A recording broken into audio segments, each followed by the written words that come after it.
미리암 찬양대 찬양 참 아름답죠. 제가 요즘에 시리즈로 하고 있잖아요.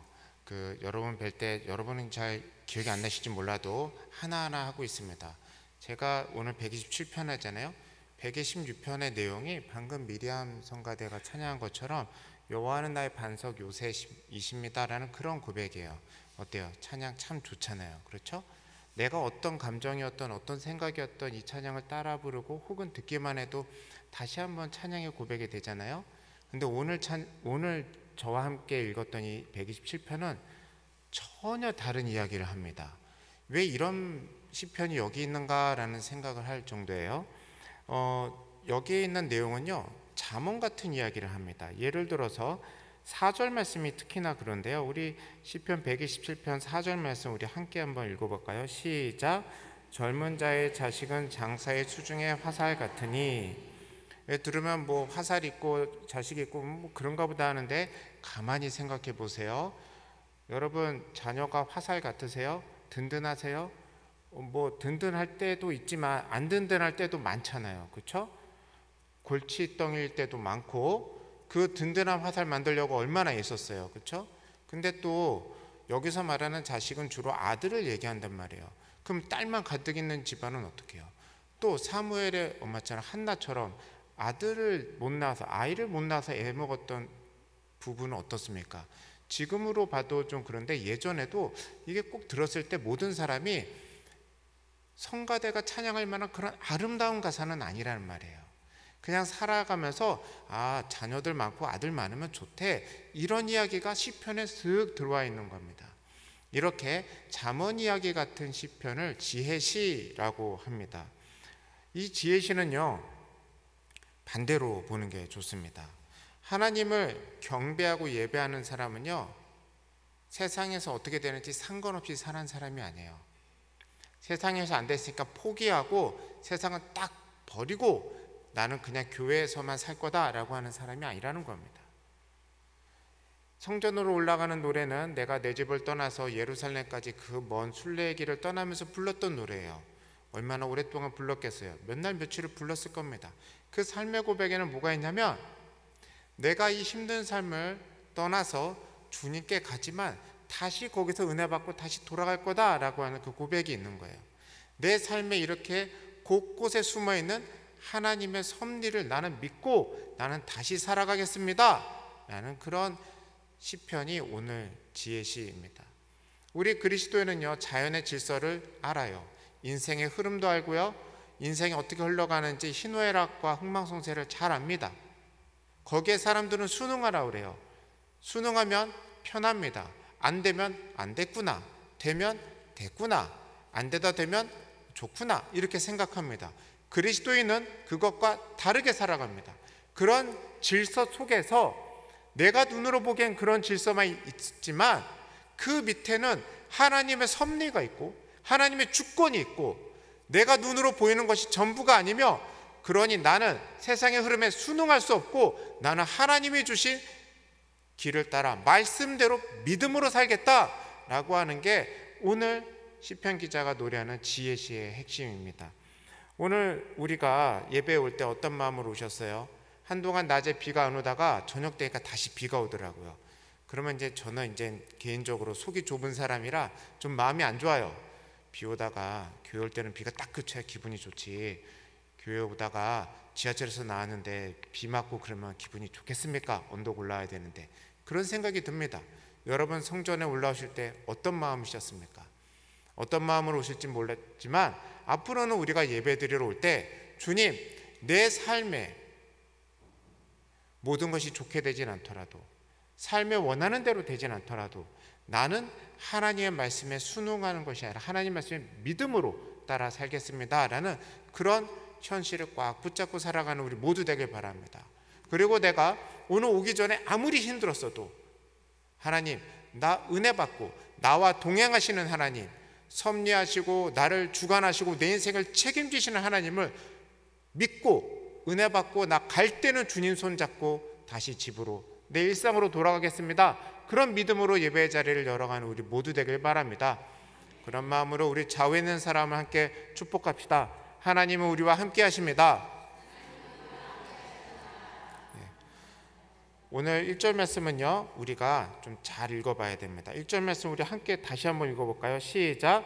여호와께서 집을 세우지 아니하시면 세우는 자의 수고가 헛되며 여호와께서 성을 지키지 아니하시면 파수꾼의 깨어있음이 헛되도다. 헛되다는 말씀이 반복됩니다. 성경 읽을 때요, 헛되다 이런 거 딱 나오면요, 내용은 뭔지 모르는데 마음이 이렇게 확 닫혀요. 그런데 가만히 보면 뭐 이렇게 안 된다 있으니까 좀 힘들어요. 근데 실제로 내가 수고했는데 결과가 안 좋으면요, 그것만큼 속상한 일이 없어요. 얼마 전에 태풍이 와서 쭉 지나갔을 때, 비가 왔을 때 많은 농가분들의 탄식 어린 인터뷰가 많이 나왔죠.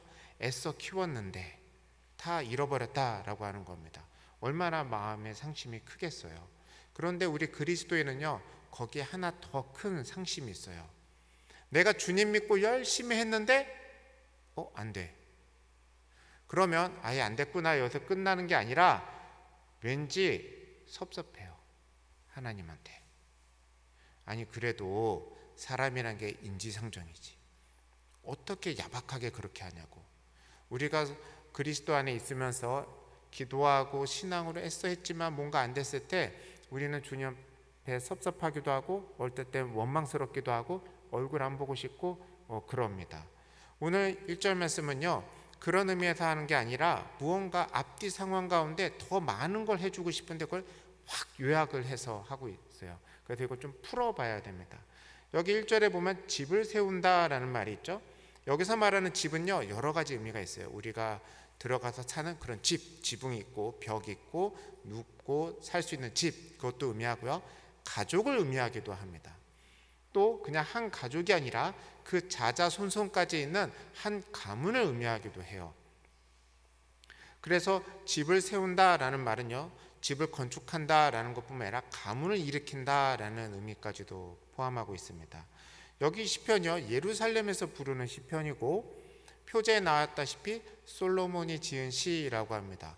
그렇게 됐을 때 우리는요, 분명하게 기억할 수밖에 없는 게 있는 게 사무엘하 7장에 있는 다윗 언약이에요. 다윗이 왕궁에서 편안하게 지낼 때 문득 생각이 납니다.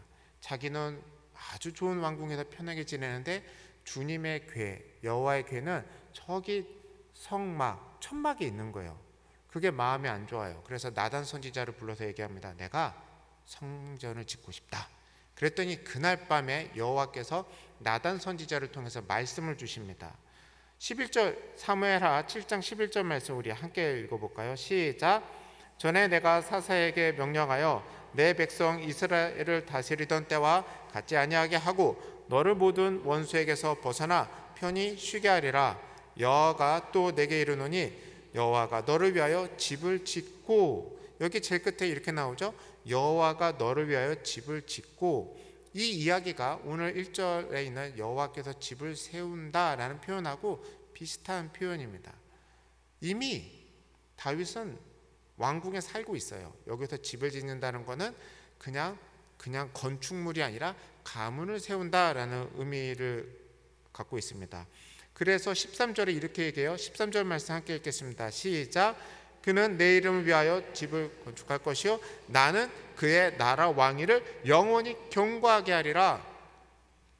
그 집을 세운다는 게 무슨 의미인가? 다윗이 집을 세운다는 것은 여호와의 성전을 짓는 거고, 하나님이 집을 너에게 지어주겠다는 것은 왕위를 견고하게 하겠다는 거예요. 그러면 다윗 혼자 영원히 살아요? 아니요. 그 가문들이, 자자손손이 끊임없이 이스라엘을 다스리게 하겠다라고 하는 겁니다. 그렇게 그냥 한번 세워두고 그냥 내버려 두는가? 아니요.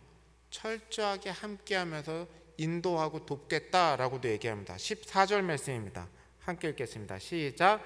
나는 그에게 아버지가 되고 그는 내게 아들이 되리니 그가 만일 범죄하면 내가 사람의 매와 인생의 채찍으로 징계하려니와. 다윗만 그렇게 길을 인도한 거 아니라 자자손손 그 옆에서 인생과 여러 가지 풍파 가운데 바른 길을 가도록 인도하겠다라고 합니다. 얼마나 큰 축복이에요. 여러분, 자녀를 위해 기도하고 있는데 하나님께서 이런 말씀 주시면 마음 편해지지 않으시겠어요? 이제 우리 애들도 이제 저 닮아서 일찍부터 말을 잘 안 듣는 모습이 보여요. 어쩌겠어요. 아빠를 닮았는데 순리죠. 그런데 언제부턴가 이런 기도가 스며들어요. 주님께서 가르치실 때가 온 것 같습니다.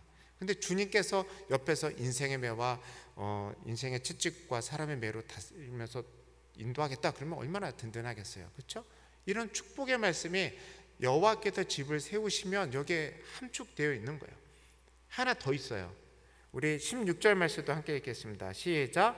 내 집과 내 나라가 내 앞에서 영원히 보존되고 내 왕위가 영원히 경과하리라 하셨다 하라. 얼마나 놀라워요. 왕위가 언제까지요? 영원히 경과하게 하겠다라고 하는 겁니다. 그러니 하나님께서 집을 세운다고 하는 건요, 그냥 단지 건축물 하나 큰 거 하나 줄게 이게 아니라 그 자자손손이 하나님의 사명을 받아 한 나라를 다스리는 위대한 가문으로 세워주겠다라고 하는 겁니다. 그러면요, 신약 시대를 사는 우리는 어떤 의미가 있을까요? 똑같아요. 세 가지 의미가 있어요. 집, 그 자체로 집의 의미가 있어요. 집을 세운다라는 겁니다. 두 번째, 가족을 세운다라는 거예요. 그리고 세 번째 하나가 더 있는데, 신약에서 집은 교회를 의미합니다. 우리 고린도전서 3장 9절 말씀 함께 읽어볼까요? 시작. 우리는 하나님의 동역자들이요 너희는 하나님의 밭이요 하나님의 집이니라. 우리가 하나님의 집이라고 하는 거예요. 이 건축물 보고 하나님의 집이라고 하지 않고 우리들의 모임이 하나님의 집이라고 합니다. 교회라고 하는 거예요. 그러니 오늘 시편 127편 1절 말씀은 여호와께서 집을 세운다라고 하는 건 지금 와서 하나님께서 어디 등기부등본 하나 떼주시고 건축해 주시고 재개발해 주시고 그렇게 받아들일 것이 아니라 우리의 가족을 세우시고 우리의 가문을 세워주시고 나를 통해 교회를 세워주신다라고 하는 더 크고 넓은 의미로 받아들이는 게 맞습니다. 근데 여기서 문제가 생겨요. 시편의 말씀도 그렇죠. 여호와께서 집을 세우지 않으시면 뭐가 문제가 생겼잖아요. 문제가 어디서 생겨요? 성경 말씀에는 여호와께서 집을 세우지 않으시면 이라는 거예요. 그러면 이 말씀을 들을 때 몇 번이고 반복해 보면 아니 하나님께서 참 속도 좁아. 어떨 때는 세우시고 어떨 때는 안 세우시나? 누군 세우고 누군 안 세우시나? 이런 마음이 들 거 아니에요? 근데 그게 아니라 하나님께서 세우지 않는 데는 이유가 있다라고 하는 겁니다. 하나님이 세우지 않는 이유는요 간단합니다. 솔로몬의 그 다음 왕이 누군지 아세요? 르호보암이라는 왕이 있어요. 솔로몬이 죽고 르호보암 5년째 애굽 왕이 들어와서 예루살렘을 침공하게 됩니다. 보세요. 르호보암 입장에서 할아버지 다윗에게 받은 언약이 있어요. 우리가 열심히 읽었죠? 영원히 보존하겠다 했어요. 그런데 그 성이 침공을 받아요. 그리고 우리가 잘 알다시피 몇백 년 지나면 북이스라엘은 아스리아에게 망하고 남유다는 바벨론에게 완전히 멸망하게 됩니다. 왜 그럴까요? 그 첫 번째 문제에 있었던 말씀이 왕상 14장 22절인데 제가 읽겠습니다.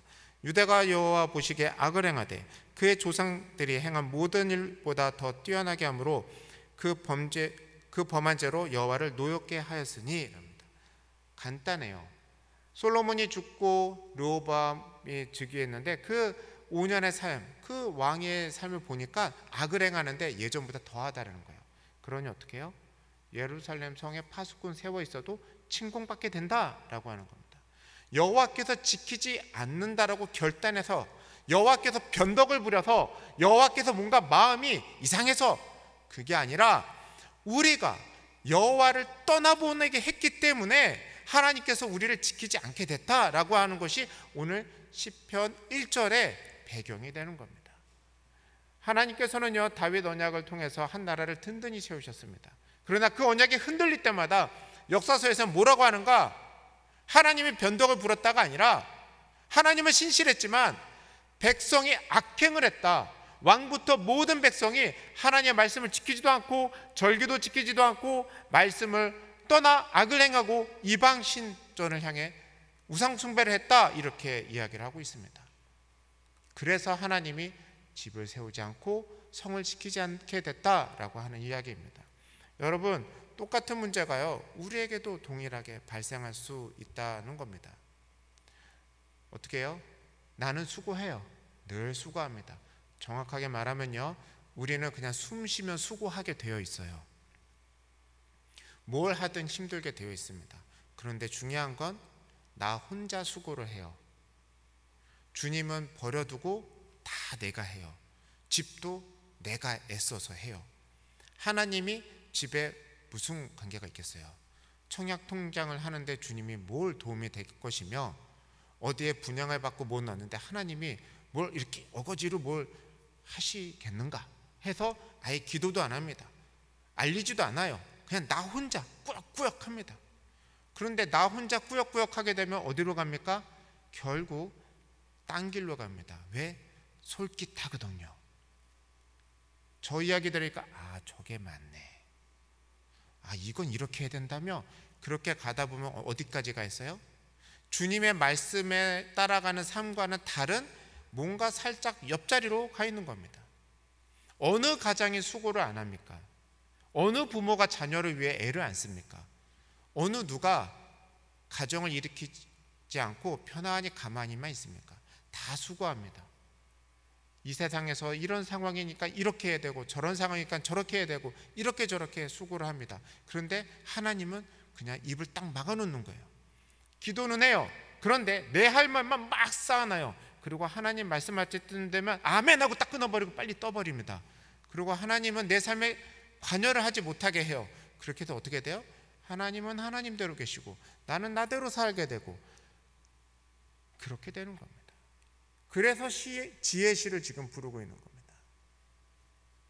저 밖에 살면 내 맘대로 살아가고, 예배 안에 교회 안에서의 신앙생활은 하나님과 함께 살고 그렇게 살 수 없다라고 하는 겁니다.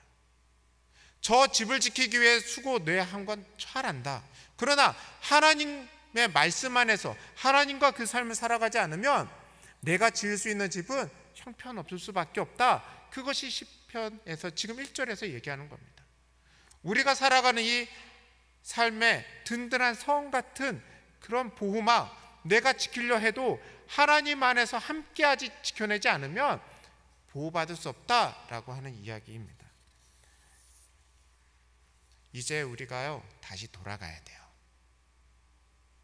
우리가 어떻게 고백합니까? 우리는 고백합니다. 하나님은 창조주라고. 내가 집이 세워져 있는 데가 땅 위에요. 그 땅을 누가 창조하셨어요? 하나님이.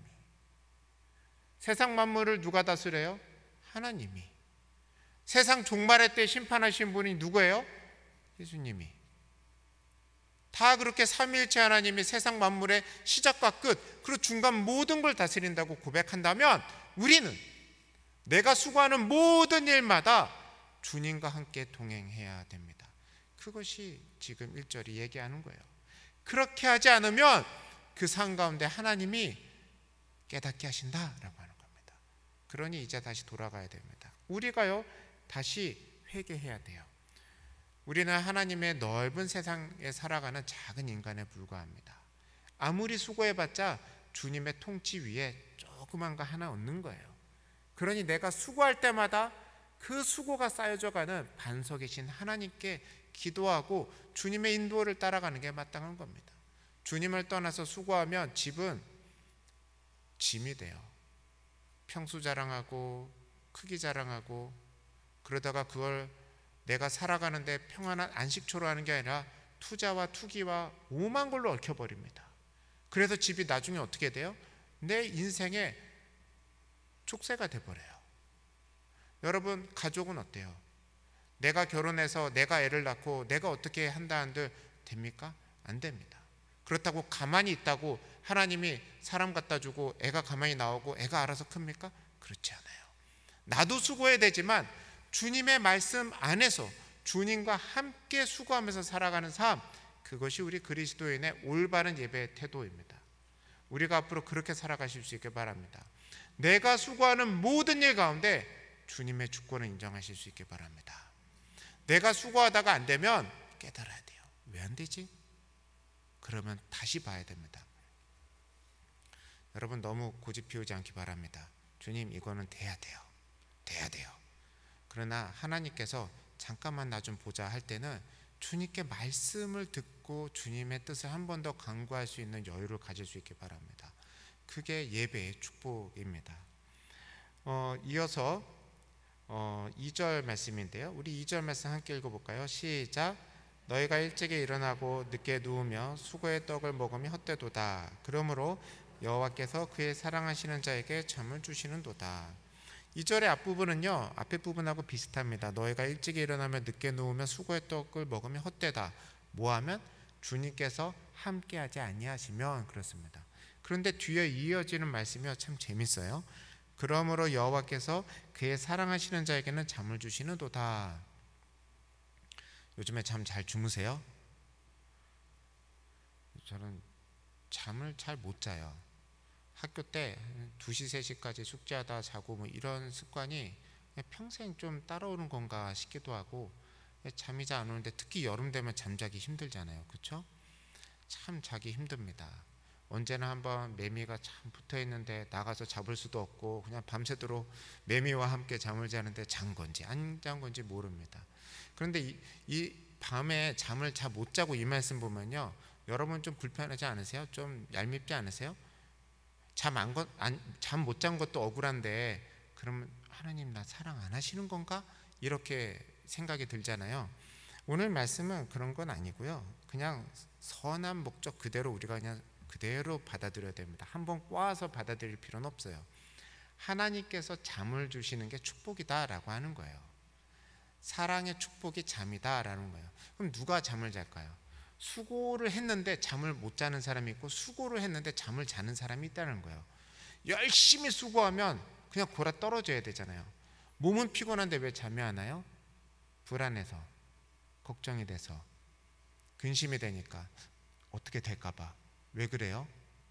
혼자해서, 주님과 함께한 게 아니라 나 혼자만 해서. 그러니 그거 이제 그만하라 라는 겁니다. 여러분, 주님 안에 있는 축복이 이 안식입니다. 주님께서는 진짜 열심히 하셨어요. 세상 이 수많은 거를 창조를 6일 만에 끝내고 7째 날엔 쉬셨단 말이에요. 우리에게 잠을 주시는 것도 그것도 축복입니다. 그렇다면 잠을 못 자는 건 주님께 간구해야 될 거죠. 내가 주님께 맡기지 못한 게 있는가? 맡길 건 맡기고, 내가 혼자 하는 게 있는가? 그건 주님과 함께 하고 내 삶을 돌아보고 그리고 맡기고 편히 주무실 수 있는 축복이 있길 바랍니다. 네. 이어서요 3절부터 5절까지 또 다른 축복이 나오는데요, 앞에 있는 축복은 잠과 평안이죠. 두 번째 축복은 미래를 향한 축복입니다. 우리 3절 말씀 함께 읽겠습니다. 시작. 보라, 자식들은 여호와의 기업이요 태의 열매는 그의 상급이로다. 자녀가 축복이라는 말씀을 하세요. 이 말씀을 잘 읽어야 돼요. 요즘에 뭐 결혼 안 한 사람 입장에서 보면 뭐 어쩌라고 그냥 하고 휙 넘어간단 말이에요. 근데 이 말씀은 그 당시 말로 봐야 돼요. 그 3000년 전쯤에, 그 기원전 1000년쯤에 이 시편을 시작했을 테니까 여호와의 기업은 여호수아가 정복 전쟁을 다 마치고 나서 땅을 다 나눠주죠. 그 기업, 즉 땅을 줬단 말이에요. 그 얘기는 뭐예요? 땅에서 농사를 지으라는 말입니다. 그러면 농사를 혼자 지을 수는 없잖아요. 그러니까는 그 가족이 같이 하는 거예요. 그럼 자녀가 많으면 농사 짓기가 수월하겠죠. 그러니 자녀가 많은 것, 그거는 태의 열매, 상급이고 여호와의 기업이다라고 하는 말입니다. 4절부터 5절까지 말씀이 있는데요, 이것도 같이 읽겠습니다. 시작. 젊은 자의 자식은 장사의 수중의 화살 같으니 이것이 그의 화살통에 가득한 자는 복되도다. 그들이 성문에서 그들의 원수와談판할 때 수치를 당하지 아니하리로다. 자, 젊은 자의 자식, 즉 젊어서 낳은 자녀는 장사의 수중의 화살 같대요. 뭔가 든든한 무기 같다라는 거예요. 앞에서 자녀는 경제활동에서 든든한 도움이 되는 일꾼 같은 모습이고, 지금 4절 5절에서의 이야기는 마치 누군가의 분쟁이 있거나 좀 어렵고 힘든 세상을 살아갈 때 든든한 군사와 같은 그런 모습을 가지고 있어요. 그 모습을 우리 자녀들이 다 가지고 있다라고 하는 겁니다. 그러면 이걸 종합하면 무슨 뜻일까요? 그 농업시대에 미래를 일구어 갈 수 있는 동반자들을 얘기하는 거예요. 지금 여기서 농사 짓는 분 계세요? 텃밭 말고 그냥 본업이 농사. 오늘 밤매다가 아니면 논에 물대다 오신 분 계세요? 거의 없으시리라 봐요. 그런데 지금 우리 이 시대에는 이 말씀을 어떻게 받아들여야 될까요? 이거는요, 우리가 좀 삶의 동반자로 좀 넓게 해석해야 됩니다. 앞에서 뭐라 그랬어요? 집과 성이 있다고 했잖아요. 근데 집과 성이 있는데 나만 있어, 혼자만 있어. 지탱이 될까요? 안 된단 말이에요. 누가 쳐들어오면 그거 어떻게 유지해요? 그렇죠? 우리 인생은요, 혼자만 살아갈 수는 없어요. 신앙도 마찬가지고요, 그냥 일반적인 삶도 마찬가지입니다. 지금 혼자 나는 자연이다처럼 산속에 가서 혼자 지내보면 삼시세끼 해먹을 수 있을까요? 안 될 거예요. 내가 어디 마트 가서 뭐 하나 사려면요, 그 물건 하나에도 수많은 사람들이 연결돼 있어요. 내가 오늘 버스 타고 움직여도요, 그것과 관련돼서 수많은 사람들이 연결돼 있어요. 내 삶은 이미 수없이 많은 사람들과 서로 의지하면서 살아갈 수밖에 없습니다. 신앙생활도 똑같습니다. 혼자 신앙생활을 해야 될 때가 있어요. 말씀 묵상하는 거 남의 거 컨닝할 수 없어요. 내가 해야 돼요. 그렇죠? 그리고 말씀 읽는 거 남이 하는 거 이렇게 끼우끼우 읽는 게 아니라 내가 읽어야 돼요. 그러나 그 받은 은혜를 가지고 함께 나누고 교회 함께 봉사하고 하는 건 혼자 하는 것이 아니라 같이 해야 됩니다. 삶에 있어서 혼자 살면요, 삶이 많이 쪼그라들어요. 그러나 인간관계가 넓어지고 서로 협력하는 관계가 풍성해질수록 삶은 풍요로워집니다. 이것이 오늘 3절, 4절, 5절 말씀이 우리 현대시대를 살아가는 우리에게 주는 축복의 말씀입니다. 하나님이 주시는 축복은 무엇인가? 내 삶의 든든한 동반자들이 내 주변에 가득하게 된다라고 하는 것입니다. 요즘의 시대는 좀 개인주의 성향이 좀 많이 있죠. 그렇잖아요. 명절에도 저희도 좀 모였어요. 1년에 몇 번은 한 3, 40명 모였어요. 한 2박 3일 뭐 큰 집 가서 있고 뭐 그랬던 적도 있어요. 요즘엔 저 안 불러요, 잘. 멀다고 그냥 이렇게 전화하고 끝나고 그래요. 저에게 불효자예요. 이렇게 살아가고 있어요.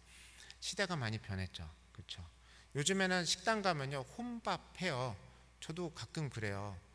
혼자 가서 잘 먹고 와요. 어느 날 아내하고 제가 집에 있는데 서로 뭐가 스케줄이 안 맞아요. 아내는 아내대로 밥 먹고 오고요, 저는 저대로 밥 먹고 와요. 그런데 둘이 만나면 잘 지내요. 우리 다 그렇게 해요.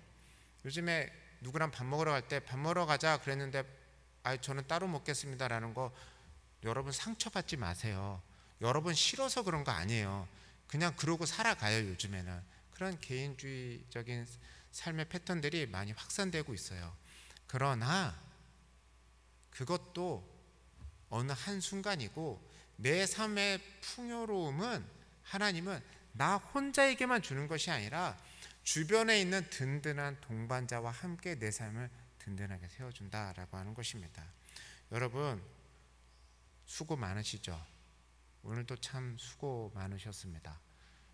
보니까 새벽에는 뒷모습만 봤는데 봤던 모습이 또 있고, 좀 이따 봐야 되잖아요. 그렇죠? 그렇죠?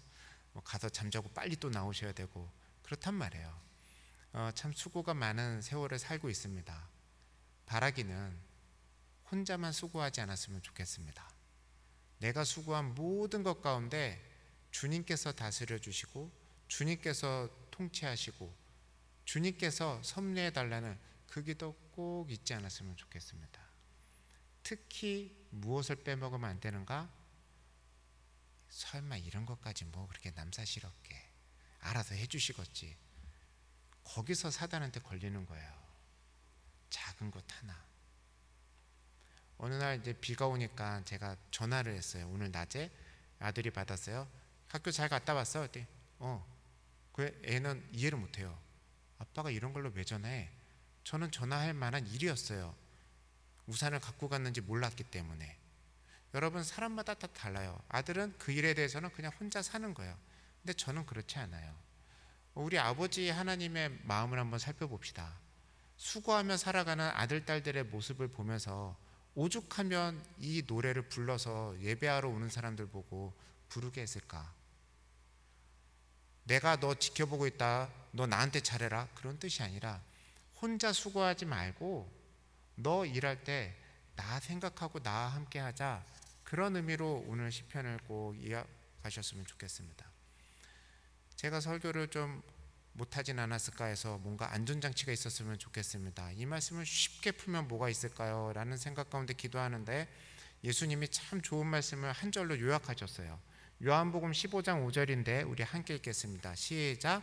나는 포도나무요 너희는 가지라.